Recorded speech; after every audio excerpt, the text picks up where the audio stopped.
Amen, non? Amen. Nous allons nous lever, l'église. Je vais vous lire 2 versets bibliques. Le premier, nous les tirons du livre des Éphésiens, épître de Paul aux Éphésiens, chapitre 6, verset 19, dit ceci. C'est Paul qui parle. Paul dit, priez pour moi, afin qu'il me soit donné, quand j'ouvre la bouche, de faire connaître hardiment et librement le mystère de l'Évangile. Le deuxième texte, c'est Galates 6, 6.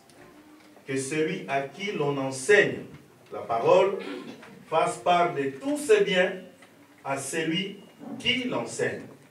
Comme pour dire tout simplement que l'Église, nous sommes appelés à soutenir spirituellement, particulièrement par nos prières, le serviteur de Dieu qu'il a mis à notre disposition pour nous conduire. L'Église de Dieu, êtes-vous prêts à soutenir le pasteur Danos Lusala dans vos prières? C'est la question que je vous pose. Je veux que vous répondiez à cela. L'Église, êtes-vous prêts à soutenir le pasteur Lusala dans vos prières? Amen. Le deuxième verset nous demande de mettre à la disposition du serviteur de Dieu tout ce que Dieu a mis à notre disposition. Comme pour dire que l'Église, nous sommes aussi appelés à soutenir matériellement, à soutenir financièrement les serviteurs de Dieu. Vous savez, le contexte européen est un peu compliqué parce que, d'une manière générale, Mingitoya na poto, les alliés Gayaga au Luka. Alors, nous savons que certains pasteurs ici ne sont pas pris en considération, c'est très sérieux, parce que tout simplement les fidèles se disent que je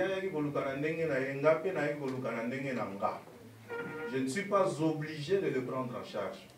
Mais quand nous l'acceptons comme notre pasteur, nous devons savoir que nous avons l'obligation de soutenir financièrement notre pasteur et de le soutenir aussi matériellement.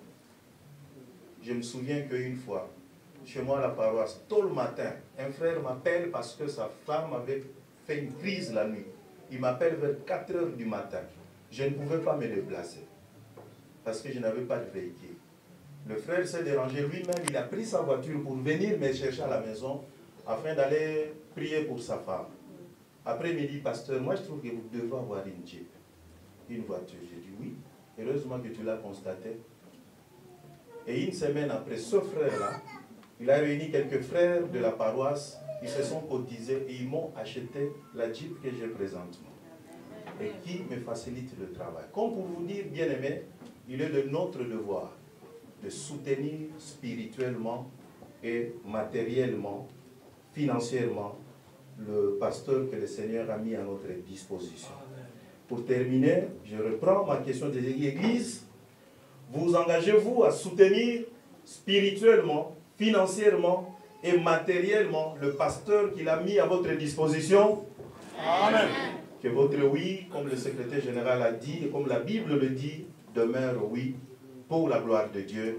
Et nous allons acclamer très fort le Seigneur. Gloire au Seigneur. Merci. Nous pouvons nous asseoir. Nous appelons le secrétaire général pour l'acte de consécration.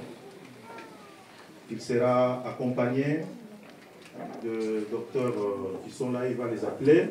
Après cela, nous passerons rapidement à la remise des cadeaux parce que nous avons après cela une petite réception, une petite collation et nous ne pouvons pas aller au-delà de 15 heures. Voilà, merci beaucoup.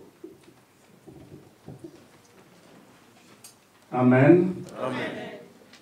Il y a un pasteur qui dit souvent Tokomina Tatana Likambo.